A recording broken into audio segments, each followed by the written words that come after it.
Right. Greater Visakha municipal corporation పీఠంపై ఎడతెగని ఉత్కంఠ అయితే కొనసాగుతోంది. పార్టీల క్యాంపు రాజకీయాలు హీట్ పుట్టిస్తున్నాయి. మలేషియాలో టీడీపీ కార్పొరేటర్లుంటే కాంబోడియాలో వైసీపీ కార్పొరేటర్ల విహారం అయితే చర్చకు దారితీసింది. ఇక మేయర్తో పాటు డిప్యూటీ మేయర్ పీఠంపై కూడా కూటమి నేతలు కన్నేశారు.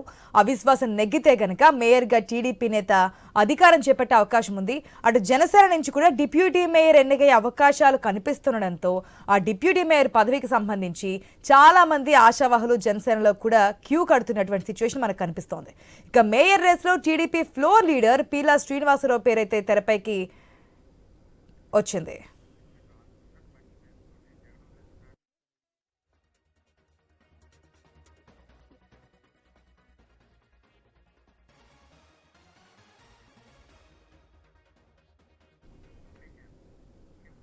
రైట్, మనం చూస్తున్నాం సంఖ్యాబలంగా చూసుకుంటే కనుక మ్యాజిక్ ఫిగర్ క్రాస్ చేసి ఎవరికి అయితే అంత సంఖ్యాబలం కనిపించడం లేదు. 74 మంది ఉండాలి.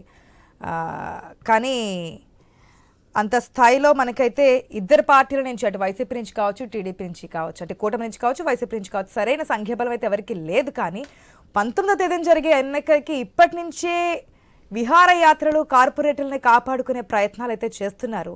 మనతో పాటు ఈరోజు డిస్కషన్లో మాట్లాడడానికి సిద్ధంగా ఉన్నారు మా ప్రతినిధి రాజుతో పాటు అనలిస్ట్ మస్తాన్ రావు గారు ఉన్నారు. అదేవిధంగా రెగడి లక్ష్మణరావు గారు వైఎస్ఆర్సీపీ అధికార ప్రతినిధి, జగన్ సత్యనారాయణ గారు ఉన్నారు, టీడీపీ సీనియర్ లీడర్.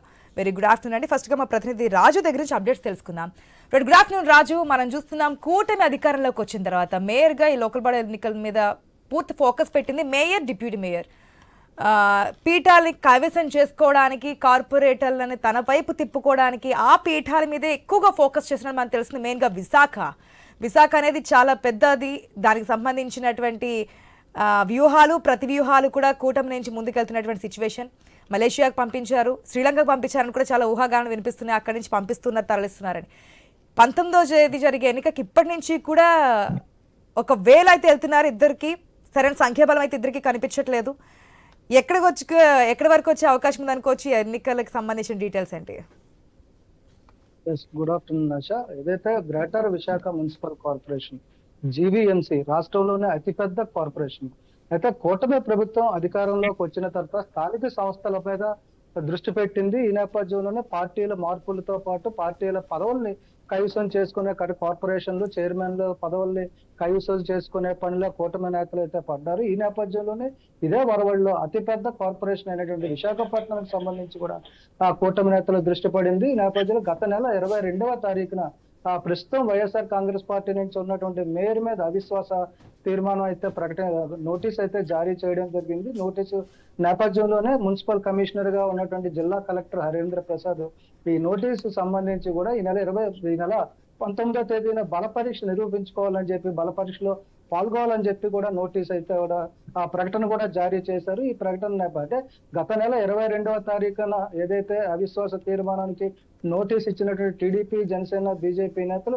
అప్పటి నుంచే క్యాంప్ రాజకీయాలకు అయితే తెరతీశారు. అదే నేపథ్యంలో వైఎస్ఆర్ కాంగ్రెస్ పార్టీ కూడా అంతే ధీటుగా క్యాంప్ రాజకీయాలు చేస్తుంది. వాళ్ళ దగ్గర ప్రస్తుతం ఉన్నటువంటి 30 మంది కార్పొరేటర్లు కూడా ఒక్కరు కూడా జారిపోకుండా చాలా జాగ్రత్తలు తీసుకుంటున్నారు. ఆ పార్టీ సీనియర్ నాయకులు అయినటువంటి మాజీ మంత్రి కన్నబాబు కావచ్చు, శాసనమండలి సభ్యులు సత్యబాబు, ఇలా పార్టీకి చెందినటువంటి సీనియర్ నాయకులు అందరూ కూడా చాలా జాగ్రత్తగా ఆచితూచి అడుగులు వేస్తున్న పరిస్థితి గత 18 రోజులుగా కనిపిస్తుంది. ఈ నేపథ్యంలోనే మొన్నటి వరకు బెంగళూరులో ఉన్నటువంటి వైఎస్ఆర్ కాంగ్రెస్ పార్టీకి చెందిన ఆ కార్పొరేటర్లు అందరూ కూడా గత 2 రోజుల క్రితమే శ్రీలంక రాజధాని కంబోడియాకి వెళ్ళినట్టుగా తెలుస్తుంది. వీళ్ళందరినీ కూడా విహారయాత్రకు అయితే పంపించి ఎక్కడ తప్పులు జరగకుండా అవిశ్వాసంలో వీళ్ళు అనుకునే విధంగా సభ జరిగే విధంగా ప్రణాళికలు వేస్తున్నారు.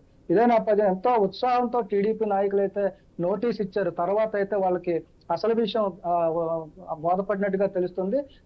ప్రస్తుతం ఎవరైతే వైఎస్ఆర్ కాంగ్రెస్ పార్టీ నుంచి కూటమిలో చేరినటువంటి కార్పొరేటర్లు ఉన్నారో వాళ్ళని కాపాడుకోవడమే వీళ్ళకి పెద్ద బల పరీక్షగా మారింది. దీంతో మొన్నటి వరకు విశాఖ జిల్లాలోనే ఒక ప్రాంతంలో రహస్యంగా ఉంచినటువంటి కార్పొరేటర్లు గత రాత్రే మలేషియా కూడా తరలించడం జరిగింది. ఈ నెల 19 వరకు కూడా అక్కడే ఉంచి 19వ తారీఖు నిర్వహించేటువంటి బల పరీక్షకు అయితే హాజరయ్యే విధంగా కూడా ప్రణాళికలు వేసుకోవడం జరిగింది. ఇక్కడ ఒక విషయం అయితే గమనించాలి. వైఎస్ఆర్ కాంగ్రెస్ పార్టీ ఒక ప్రణాళిక ఏంటంటే వ్రతం చెడినా ఫలితం దక్కుతుంది అన్న కోణంలో అయితే వైఎస్ఆర్ కాంగ్రెస్ పార్టీ ప్రణాళికలు వేస్తుంది.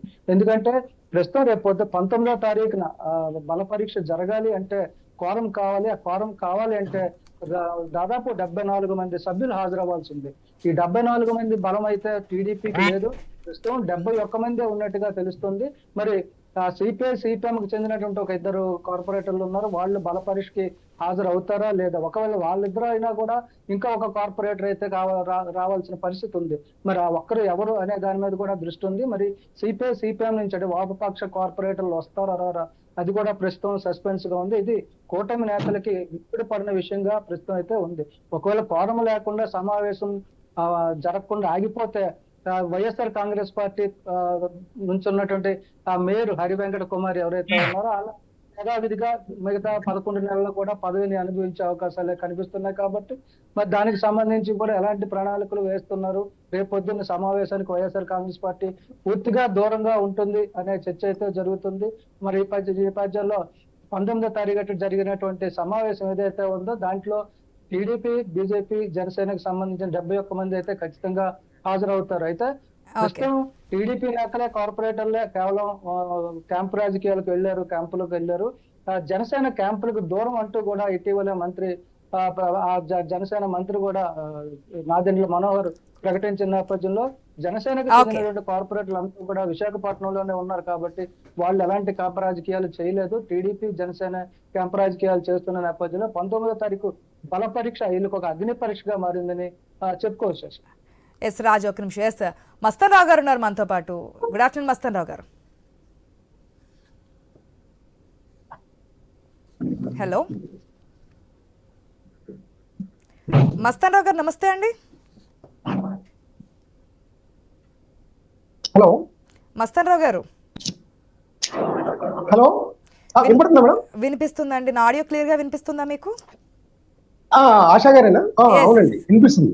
ఎస్ మస్తాన్ రావు గారు, మనం చూస్తున్నాం ఏదైతే విశాఖకు సంబంధించి మేయర్, డిప్యూటీ మేయర్ ఎన్నికకు సంబంధించి ఎస్ కార్పొరేటర్ల సంఖ్య బలంగా చూసుకుంటే కూటమికి 70 మంది ఉన్నప్పటికీ ఇంకా 4 అయితే కావాలి. ఆ 4 ఎటువైపు ఉన్నారు, ఎన్నిక జరుగుతుందా జరగదా అనే ఒక పెద్ద ప్రశ్న అయితే వెంటాడుతోంది. ఎందుకంటే విహారయాత్రలో ఇరు పార్టీల కార్పొరేటర్లు కూడా ఉన్నారు కాబట్టి ఏ విధంగా ఉండబోతుంది అనుకోవచ్చు? గుడ్ ఆఫ్టర్నూన్ అండి. ఐ న్యూస్ ప్రేక్షకులకు, మీకు ఛానల్లో ఇతర సభ్యులకు. ఇప్పుడు విశాఖపట్నం మేయర్కి సంబంధించి ఎప్పుడైతే అవిశ్వాస తీర్మానం ఇచ్చారో అప్పటి నుంచి కూడా రాజకీయాలన్నీ అక్కడ హాట్ టాపిక్ గా మారాయి. గతంలో ఎన్నడూ లేని విధంగా కార్పొరేటర్లని ఏదో హలో చెప్పండి. పక్క జిల్లాలకో పక్క రాష్ట్రాలకో కొంతవరకు తరలించడం చూసాం, కానీ కార్పొరేట్ల స్థాయిలో కూడా పదవి కోసం కొట్లాడుతూ విదేశాలకు పంపించడం అనేది విహారయాత్రలకు ఇప్పుడే మనం ఫస్ట్ టైం చూస్తున్నట్టుగా మనకు అనిపిస్తా ఉంది. ఏంటంటే యాక్చువల్ గా 98 స్థానాలు మొత్తం ఉన్నాయి విశాఖపట్నానికి సంబంధించి. ఒకటి ఖాళీగా ఉంది. 97 ఎన్నికలు జరిగాయి. దాదాపు అంటే వంశీకృష్ణ ఎమ్మెల్యేగా ఎన్నికయ్యారు కాబట్టి అది అట్లా ఖాళీగానే ఉంది. ఆ తర్వాత చూస్తే 59 మంది కార్పొరేటర్లతో మేయర్ పీఠాన్ని దక్కించుకుంది. ఇప్పుడు ఏమైందంటే ఎక్స్ ఆఫీషియో ఎమ్మెల్సీ, ఎంపీ, ఎమ్మెల్యేల సంఖ్య 14 మందితో కలుపుకుంటే దగ్గర దగ్గర 111 దాకా ఉంది. 111లో 2/3 మెజార్టీ అంటే 74 స్థానాలు మనకు రావాల్సి. సో 74లో నాకున్న సమాచారం ప్రకారం అయితే 72 వరకు ఉన్నారు. ఇంకో 2 స్థానాల కోసం చూస్తా ఉన్నారు. అది సిపిఐ సిపిఎం నుంచి ఏమన్నా అట్రాక్ట్ చేయొచ్చా అనేది కూడా చూస్తున్న పరిస్థితి కూడా చూస్తా ఉన్నాం. అయితే ఇక్కడ ఏంటంటే కూటమి సభ్యుల్లో ప్రధానంగా మనకి చూసినట్టయితే పీలా శ్రీనివాసులు గారు మేయర్ పదవికి పోటీ పడతా ఉన్నారు టీడీపీ నుంచి. ఆయన గతంలో ఎమ్మెల్యేగా అవకాశం ఇస్తా ఉన్నారు కూడా, కానీ ఇవ్వలేకపోవడంతో ఆయనకి మేయర్ గా ప్రపోజ్ చేస్తా ఉన్నారు. మొదటి నుంచి కూడా ఈ క్యాంపు రాజకీయాలు కానీ లేదంటే కార్పొరేట్లతో సన్నిహితంగా వెనకడం కానీ లేకపోతే అవిశ్వాస తీర్మానం వెనకాల కానీ ఆయనే ఉన్నట్టుగా మనకు కనిపిస్తాం. కానీ జరగాలి కదా. ఎన్నిక జరిగిన తర్వాత 74 మంది కూటమికి అనుకూలంగా కార్పొరేటర్లు ఉన్నప్పుడు ఈ టీడీపీలో అది జనసేన టీడీపీనా ఎవరు పీలానా లేకపోతే వేరే వాళ్ళని చెప్పి క్లారిటీ వస్తుంది. అసలు ఎన్నికకు సంబంధించి వైసీపీ కట్టుదిట్టంగా మేము గెలవకపోయినా పర్వాలేదు, అపోజిషన్ అంటే అటుపక్క పార్టీలో గెలవకుంటే ఆపోజిట్ గా ఆబ్వియస్లీ మేమే కదా అధికారంలో ఉండేది, అంటే ఆ పీఠం మీద ఉండేది వైసీపీనే కదా అనేది. ఖచ్చితంగా అండి. అంటే వైసీపీ ఏంటంటే ఉన్నది నిలబెట్టుకున్నా ట్రై చేస్తా ఉంది. ఖచ్చితంగా విశాఖపట్నం అనేది ఒక ఆర్థిక రాజధాని ఉంది కాబట్టి రాష్ట్రం అంతా అటువైపు చూస్తూ ఉంటది. కాబట్టి వీళ్ళు ముందుగా అవిశ్వాస తీర్మానం ఇచ్చేటప్పుడు కూడా అన్ని సంఖ్యాబలాలన్నీ కూడా చూసుకున్నారు. అయితే ఇక్కడ ఏం జరిగిందంటే వైసీపీ కొంత మేల్కొనడంతో వాళ్ళని క్యాంపు రాజకీయాలకు ఎప్పుడైతే తరలించారో వాళ్ళలో కొంతమంది అక్కడ ఉండాల్సిన తప్పని పరిస్థితి కూడా ఏర్పడిన పరిస్థితి మనం చూస్తా ఉన్నాం. ఎందుకంటే తెలుగుదేశం పార్టీకి సంబంధించి కొంతమంది వాళ్ళు టచ్ లో ఉన్నప్పటికీ కూడా బొత్స సత్యనారాయణ గారు లాంటి వాళ్ళు రంగంలోకి దిగడం, వాళ్ళందరినీ వెంటనే వేరే క్యాంపులకి తరలించడం, అదేవిధంగా ఫస్ట్ వేరే రాష్ట్రాలకు అనుకున్నా కూడా ఇప్పుడు కాంబోడియా వెళ్ళారంటున్నారు, శ్రీలంక వెళ్ళారంటున్నారు. ఇటువైపు కూడా అదే పరిస్థితి వచ్చిందన్నమాట. సో ఇలాంటి పరిస్థితుల్లో మనం చూసినట్లయితే ఖచ్చితంగా ఇక్కడ క్యాంపు రాజకీయాలు అనేది రంజుగా జరుగుతా ఉన్నాయి. అయితే ఇప్పుడు ఆ 2 స్థానాలకు సంబంధించి ఇందాక నేను పీలా శ్రీనివాస్ గారి పేరు ఎందుకు చెప్పానంటే, జనరల్ గా ఒక అభ్యర్థి మేయర్ గా గుర్తించబడిన తర్వాతే ఆర్థికంగా వెసులుబాట్లు అతను ఖర్చు పెట్టుకుంటానికి కానీ, ఎందుకంటే క్యాంపు రాజకీయాలు నిర్వహించడం అనేది మనం బహిరంగ రాష్ట్రం ఎంత మామూలుగా మాట్లాడుకోకూడదు అనుకున్నా కూడా ఖచ్చితంగా అదంతా ఖర్చుతో కూడుకున్న పని కాబట్టి ఖచ్చితంగా ఆయన చూస్తా ఉన్నారు. ఇంకోటి ఏంటంటే బీజేపీ, జనసేన, టీడీపీకి సంబంధించి జనసేనకి డిప్యూటీ మేయర్ ఉషశ్రీ అనేమో పోటీ పడతాం. సో అది 26వ తారీఖు జరుగుతుంది. ముందు వీళ్ళ కాన్సన్ట్రేషన్ అంతా కూడా మేయర్ ని ఎలా దించాలి అనే దాని మీద కాన్సన్ట్రేట్ చేస్తా ఉన్నారు. ఖచ్చితంగా సక్సెస్ అవుతామనే నమ్మకం వాళ్ళు అటు పల్లా శ్రీనివాసరావు నాయకులకి అయితే కనిపిస్తోంది. కానీ అడ్డుకట్ట వేయడానికి అటుపక్క వైసీపీ కూడా సిద్ధంగానే ముందుకెళ్తుంది. ఒక నిమిషం మస్తన్ రావు గారు. లక్ష్మణ్ రావు గారు నమస్తే అండి. నమస్తే అండి ఆశ గారు. నమస్తే లక్ష్మణరావు గారు, ఏంటి ఎక్కడి నుంచి ఎటు తీసుకెళ్తున్నారు కార్పొరేటర్లని? చాలా పగడ్బందీగా భద్రత మధ్య ఉంచుతున్నట్టు తెలుస్తుంది కార్పొరేటర్స్ ని. ఆశ గారు, మీకు ప్యానల్ ఉన్న పెద్దలకి ఆయన నమస్కారం. ఇప్పుడు బలం లేని చోట బలాన్ని ప్రదర్శించాలి, బల ప్రయోగం చేయాలి. ఖచ్చితంగా ఏదో రకంగా తమ్ముని బొమ్మని చేసైనా వైజాగ్లో ఉన్నటువంటి కార్పొరేట్ మేయర్ని డిప్యూటీ మేయర్ని మీరు ఎలాగైనా మా కైవసం చేసుకోవాలని కుటిల రాజకీయం చేస్తున్నటువంటి కూటమి ఖచ్చితంగా దీనికి ఏమంటారంటే పూర్తిగా అధికారం అడ్డం పెట్టుకొని డబ్బులు ఇచ్చో, ప్రలోభాలకు గురి చేసో, బెదిరించో గ్రామాల్లో ఏదో రకంగా వాళ్ళు కైవసం చేసుకోవాలని చేస్తున్న వైన మనకు కనబడుతూ ఉంది.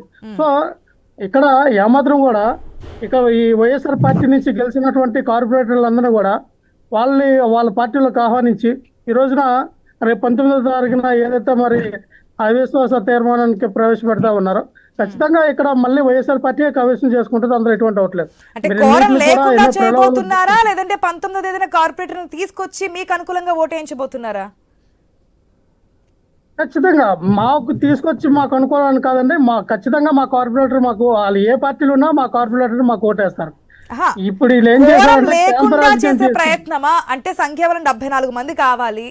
ఆ 74 మంది అయితే ప్రెసెంట్ లేరు టీడీపీ దగ్గర. 72 మంది ఊగిసలాడుతుంది. ఇంకో 2-3 ఉంటే కనుక టీడీపీకి నల్లేరు మీద నడక్కిందే ఉంటుంది పోటీ అనేది, అవిశ్వాస తీర్మానం అనేది. కానీ అక్కడ కోరం లేకుండా చేసే ప్రయత్నమా, లేదంటే తీసుకొచ్చి ఓటేసి లేదు టీడీపీకి అంత సానుకూలమైన వాతావరణం ఏం కనిపించట్లేదని చెప్తారా?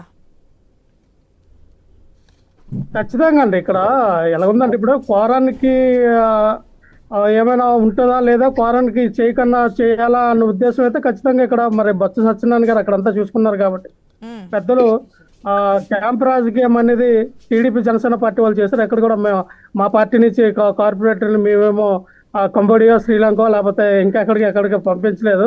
అవన్నీ అవగాహనలే. ఖచ్చితంగా కార్పొరేటర్లు అందరూ కూడా సురక్షితమైన ప్రదేశంలో మా కార్పొరేటర్లు ఎవరైతే మరి బెదిరిస్తా ఉన్నారో వాళ్ళందరినీ కూడా డెఫినెట్ గా మన స్టేట్ లోనే ఉన్నారు. ఎక్కడన్నది అయితే మేము బహిరంగ చెప్పడానికి ఇప్పుడున్న పరిస్థితుల్లో తిప్పుకునే ప్రయత్నం ఉందా? పోనీ మీరు గెలవాలి అనుకుంటే కోరం లేకపోతే ఆబ్వియస్లీ మీరే అనుకోండి. ఒకవేళ మీ సంఖ్యాబలం చూపించుకోవాలనుకుంటే కూటమి నుంచి ఏమైనా కార్పొరేటర్లు మీ వైపుకి వచ్చే అవకాశాలు ఒకవేళ ఎంతవరకు ఆశ గారు, నేను అదే చెప్తున్నా. కూటమిలో ఉన్నటువంటి కార్పొరేటర్లు కొంతమంది మాకు మినిమం 10 నుంచి 15 మంది, నాకు తెలిసినటువంటి 10 నుంచి 15 మంది కార్పొరేటర్లు బేషరతుగా 15 మంది వచ్చినా సరే మీకు అవకాశం లేదు. 33 మంది ఉన్నారు మీ కార్పొరేటర్లు. ఇక్కడ ఇప్పుడు వాళ్ళకి బలం ఉండదు కదండి ఆశ గారు. మేము అనేది ఏంటంటే టీడీపీకి ఇప్పుడు 4 కావాలి, కూటమికి 4 కావాలి. ఆ 4లో 15 మంది, 5 ప్లస్ 15 మంది, 20 మంది పోతే ఇంకా వాళ్ళు పీఠ గద్దెక్కించడానికి అవకాశం లేదు కదా. సో ఆ రాజకీయాలు కూడా జరుగుతుందా వైసీపీ?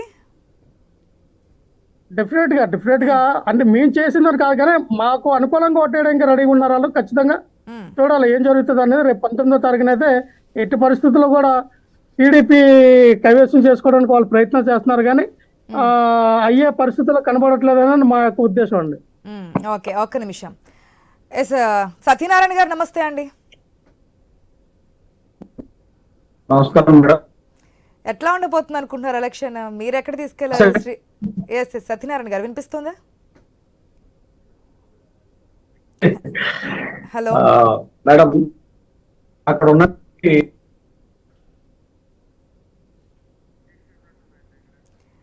సత్యనారాయణ గారు, మీ ఆడియో వీడియో రెండు కూడా ఫ్రీజ్ అవుతున్నాయి. ప్లీజ్ సిగ్నల్ ఉన్న ఏరియాకి వచ్చి మాట్లాడండి, ఎందుకంటే జూమ్లో కనెక్ట్ అయి ఉన్నారు కాబట్టి ఈ నెట్ ప్రాబ్లం అనేది మనకు కనిపిస్తూ ఉంటుంది. సత్యనారాయణ గారు, నా ఆడియో మీకు క్లియర్గా వినిపిస్తుందా? Hello, okay. మస్తాన్ రావు గారు, వైసీపీ చెప్పినటువంటి వెర్షన్ మనం వినున్నాం. ఎందుకంటే ఏ పార్టీని అదే కోరుకుంటుంది, మా పార్టీ అధికారంలో అంటే ఆ పీఠం మీద అటు మేయర్ కావచ్చు, డిప్యూటీ మేయర్ కావచ్చు, చైర్మన్ కావచ్చు, ఏదైనా మా పార్టీకి సంబంధించినటువంటి వ్యక్తి ఆ పీఠం మీద ఉండాలి. దానికి సంబంధించిన అడుగులు, ఎత్తులు, పై ఎత్తులు కూడా వేస్తుండడం మనం చూస్తుంటాం రాజకీయాల్లో. ఇక్కడ కోరం లేకుండా చేసే ప్రయత్నాలు జరుగుతున్నాయా అనేది ఒకటి. మేము ఎక్కడికి తరలించలేదు, మన రాష్ట్రంలో అంటే ఏపీ స్టేట్లోనే ఒక భద్రత ఉన్నటువంటి ప్లేస్లో ఉంచాము.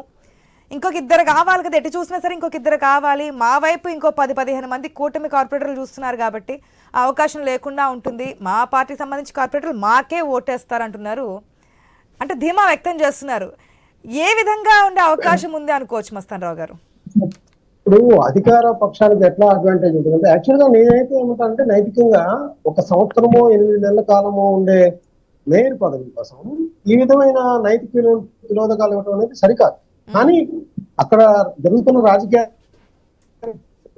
చర్చించాలంటే ఖచ్చితంగా ఇప్పుడు ఏంటంటే టీడీపీ తరఫున 34 మంది మిగిలారు, అదే వైఎస్ఆర్సీపీ తరఫున 34 మంది దాకా మిగిలినట్టు. సో వాళ్ళల్లో వాళ్ళ కుటుంబ సభ్యులతో టచ్ లో ఉండి, అంటే అధికారంలో ఉన్నాం కాబట్టి ఫ్యూచర్ లో మీకు ఏమైనా పనులు చేసి పెడతామని కానీ, కాంట్రాక్ట్ కి సంబంధించి కానీ, ఎందుకంటే అట్లా అట్రాక్ట్ చేస్తున్న పరిస్థితులు కూడా అక్కడ నెలకొన్నాయి.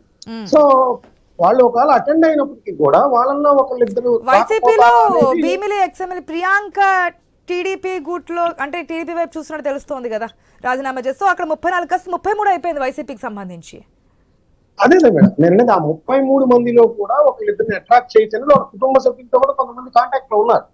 సో టోటల్ గా చూస్తే ఏంటంటే సర్వశక్తులు టీడీపీ కూటమి సర్కారు మేయర్ అనేది ఖచ్చితంగా గెలుచుకోవాలనే దిశగా అయితే వెళ్తా ఉన్నారు. అయితే అటు వైఎస్ఆర్సీపీకి సంబంధించి ఏంటంటే మొన్నటి వరకు కొంత ఉపేక్షించినప్పటికీ కూడా ఎప్పుడైతే బొత్స సత్యనారాయణ గారు లాంటి వాళ్ళు రంగంలోకి దిగారో అప్పటి నుంచి కూడా కొంత అక్కడ టైట్ అయిపోయింది షెడ్యూల్. ఏంటంటే ఇప్పుడు 74 అనేది రావటం, రెండోది వైవి సుబ్బారెడ్డి గారు కూడా అక్కడే ఇటీవల రాజ్యసభకు ఎన్నికైనా కూడా ఆయన అక్కడి నుంచి కూడా ఎక్సోఫిషియోగా నమోదయ్యారు. సో ఈ క్యాలిక్యులేషన్స్ అన్ని చేసిన నేపథ్యంలో 2/3 1 లెవెల్ లో రావాలి అంటే 74 ఖచ్చితంగా రావాలి. ఆ 74 దిశగా వెళ్ళాలంటే ఖచ్చితంగా అనైతిక వాటికి పాల్పడితే కానీ, ఎందుకంటే ఇప్పటి వరకు వచ్చేసారు రావాల్సిన వాళ్ళందరూ బహిరంగంగా మేము ఆ పార్టీలోకి చేరుతున్నామని చేరిపోయారు. అటు పవన్ కళ్యాణ్ గారి దగ్గర, ఇటు లోకేష్ గారి దగ్గర, లేకపోతే పల్లా శ్రీనివాసరావు గారి దగ్గర. ఇప్పుడు ఏంటంటే ఇంకా లోపాయికారి ఒప్పందంగా వాళ్ళు వచ్చినప్పుడు తిరుపతిలో జరిగినట్టు వాళ్ళు వచ్చినప్పుడు ఆ విధంగా, ఎందుకంటే ఇంకా బహిరంగంగా చేతులు ఎత్తాల్సిన పరిస్థితి ఉంటుంది. ఓటింగ్ అంటే ఎవరు ఎటువైపు వెళ్ళారో కూడా అర్థమైపోయింది. అప్పుడు ఆ 33 మంది క్యాంపులో ఉన్నోళ్ళు కూడా ఖచ్చితంగా చేతులు ఎత్తారంటే వాళ్ళు ఆ పార్టీకి ద్రోహం చేసినట్టుగా కూడా అవుతుంది, ఎందుకంటే విప్ కూడా జారీ చేసే పరిస్థితి ఉంటుంది కాబట్టి. సో ఖచ్చితంగా ఇటువైపేమో టీడీపీ కూటమిలో అందరూ కూడా మేయర్ని గెలుచుకోవాలని. రెండోది ఏంటంటే జనసేన లాంటి వాళ్ళు క్యాంపులకి వెళ్ళకపోయినప్పటికీ కూడా ఖచ్చితంగా వాళ్ళు డిప్యూటీ మేయర్ అనేది ఒకటి కోరుకుంటున్నారు కాబట్టి వాళ్ళు కూడా టోటల్ గా కూటమి సర్కార్ నుంచి అక్కడ ఒక ప్రతిష్టగా తీసుకున్న పరిస్థితి ఉంది. యాక్చువల్ గా నైతిక విలువలు అనేది పక్కన పెడితే ప్రతిష్ట అనేది అక్కడ ఒక పని కార్యక్రమంగా చెప్తానండి. ఎందుకంటే ఇలాంటి ఈ ప్రజలందరూ కూడా యావగించుకున్న పరిస్థితి మనం చూస్తా ఉన్నాం. వచ్చే 1 సంవత్సరం కాలంలో ఎన్నికలు రాబోతున్న తరుణంలో ఇట్లాంటి వాటికి పాల్పడి దానివల్ల మేయర్ వల్ల ఒరిగేది కూడా ఏముండదు. రాజకీయాల్లో మనం గతంలో చూడనివి ఇప్పుడు చూస్తున్నవి చాలానే ఉన్నాయి. గత రాజకీయాలను ఇప్పుడు రాజకీయాలను చూస్తే చాలా భిన్నమైన వాతావరణం. ప్రతిదీ కూడా క్షుణ్ణంగా చూస్తున్నారు, ప్రతిదాన్ని కైవసం చేసుకో. అధికారంలోకి వచ్చిన తర్వాత ప్రతి ఒక్క స్థానాన్ని కూడా అధికార పార్టీదే ఉండాలనేది ఒక మనం చూస్తున్నాం. గత నుంచి కూడా అది అట్లా కనిపిస్తుంది. ఒక నిమిషం మస్తాన్ రావు గారు, సత్యనారాయణ గారు I think net issue clear అయింది అనుకుంటున్నాను. సత్యనారాయణ గారు, నా ఆడియో మీకు క్లియర్గా వినిపిస్తోందా?